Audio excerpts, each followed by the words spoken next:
Assalamualaikum warahmatullahi wabarakatuh. Saya dari kelompok kecerdasan buatan.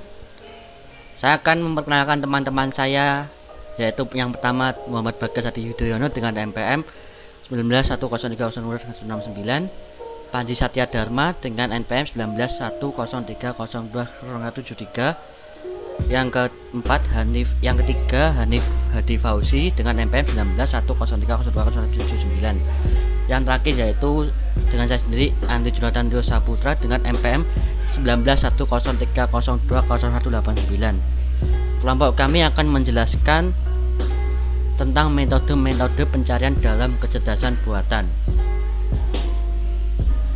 Pendahuluan. Terdapat banyak metode yang telah diusulkan. Semua metode yang ada dapat dibedakan ke dalam dua jenis. Yang pertama, pencarian buta atau tanpa informasi, atau blind atau uninformed search. Yang kedua, pencarian heuristik atau dengan informasi, dalam kurung heuristik atau informed search. Setiap metode mempunyai karakteristik yang berbeda-beda dengan kelebihan dan kekurangan masing-masing. Untuk mengukur performansi metode pencarian terdapat 4 kriteria yang digunakan. Yang pertama, completeness. Apakah metode tersebut menjamin penemuan solusi jika solusinya memang ada? Yang kedua, time complexity. Berapa lama waktu yang diperlukan? Yang ketiga, space complexity. Berapa banyak memori yang diperlukan? Dan yang terakhir yaitu optimality. Apakah metode tersebut menjamin menemukan solusi yang terbaik jika terdapat beberapa solusi yang berbeda. Yang pertama kita membahas tentang heuristic searching sebagai dasar dari artificial intelligence. Yang pertama, para peneliti awal kecerdasan buatan menitik beratkan pada penyelesaian masalah yang tidak menggunakan metode komputasi konvensional. Hal ini disebabkan metode pemecahan masalah konvensional tidak dapat dilakukan. Yang kedua, permasalahan pada sistem kecerdasan buatan tidak memiliki algoritma tertentu. Kalaupun ada, tentulah sangat kompleks.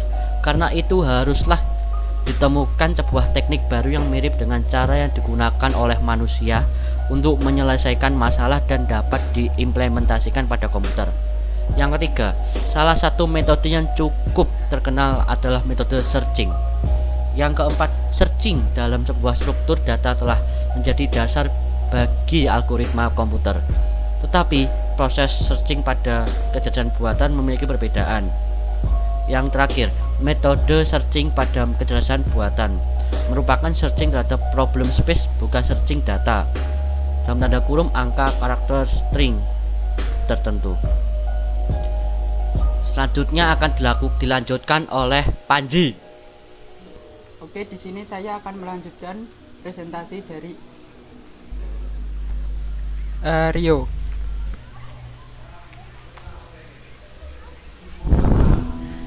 Proses searching ini berupa jalur yang menggambarkan keadaan awal sebuah masalah menuju kepada penyelesaian masalah yang diinginkan, i.e. the solve problem.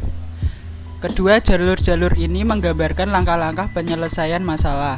Ketiga, melalui proses searching menuju sebuah penyelesaian akan terbentuk sebuah solution space.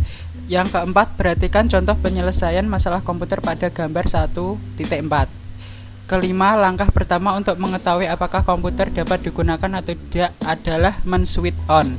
Keenam, selanjutnya dengan melakukan inspeksi terhadap kondisi lampu indikator, kita dapat menentukan langkah berikutnya.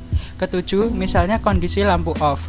Kedelapan, dengan melakukan searching terhadap problem space, kita akan tiba pada sebuah penyelesaian masalah agar komputer dapat diaktifkan kembali.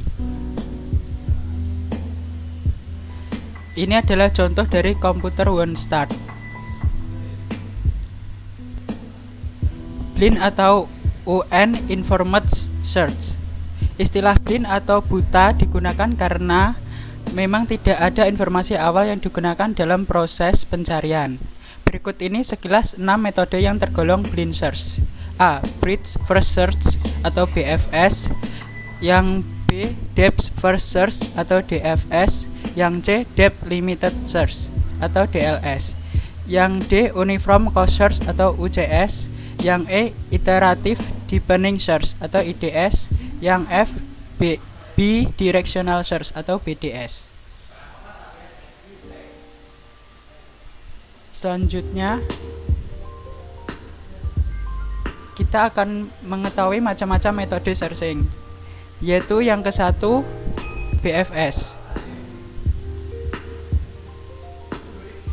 Selanjutnya akan diteruskan oleh rekan saya, yaitu Muhammad Bagas Adi. Selanjutnya saya akan melanjutkan presentasinya Panji. Breadth First Search BFS melakukan proses searching pada semua node yang berada pada level atau hierarki yang sama terlebih dahulu sebelum melanjutkan proses searching pada node di level berikutnya. Urutan proses searching BFS ditunjukkan dalam gambar 1.6 adalah A, B, C, D, E, F. Ya, ini tampilannya gambaran diagram pohon dari BFS. Kelebihan dan kelemahan BFS: tidak akan menemui jalan buntu menjamin ditemukannya solusi, atau jika solusinya memang ada, dan solusi yang ditemukan pasti yang paling baik. Jika ada satu solusi, maka Breadth First Search akan menemukannya, membutuhkan memori yang cukup banyak, membutuhkan waktu yang cukup lama.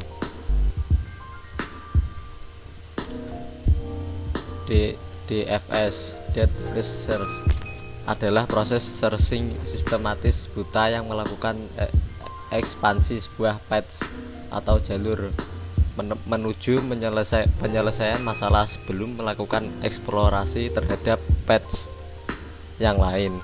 Proses searching mengikuti sebuah path tunggal sampai menemukan goal atau dead end.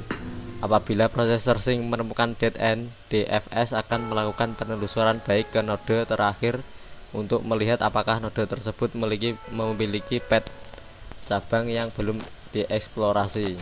Apabila cabang ditemukan, DFS akan melakukan cabang tersebut.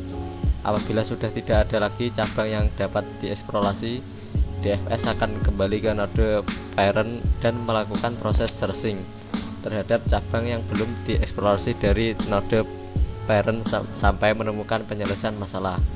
Urutan proses searching DFS ditunjukkan dalam gambar 1.5. Ya, ini gambarnya diagram pohon dari DFS. Selanjutnya dilanjutkan oleh Hanif. Saya akan melanjutkan presentasi dari Bagas. Kelebihan dan kelemahan DFS. Pemakaian memori hanya sedikit berbeda jauh dengan BFS yang harus menyimpan semua node yang pernah dibangkitkan. Jika solusi yang dicari berada pada level yang dalam dan paling kiri, maka DFS akan menemukannya secara cepat. Jika pohon yang dibangkitkan punya level yang dalam atau tak terhingga, maka tidak ada jaminan untuk menemukan solusi. Jika terdapat lebih dari satu solusi yang sama tetapi berada pada level yang berbeda, maka pada DFS tidak ada jaminan untuk menemukan solusi yang paling baik.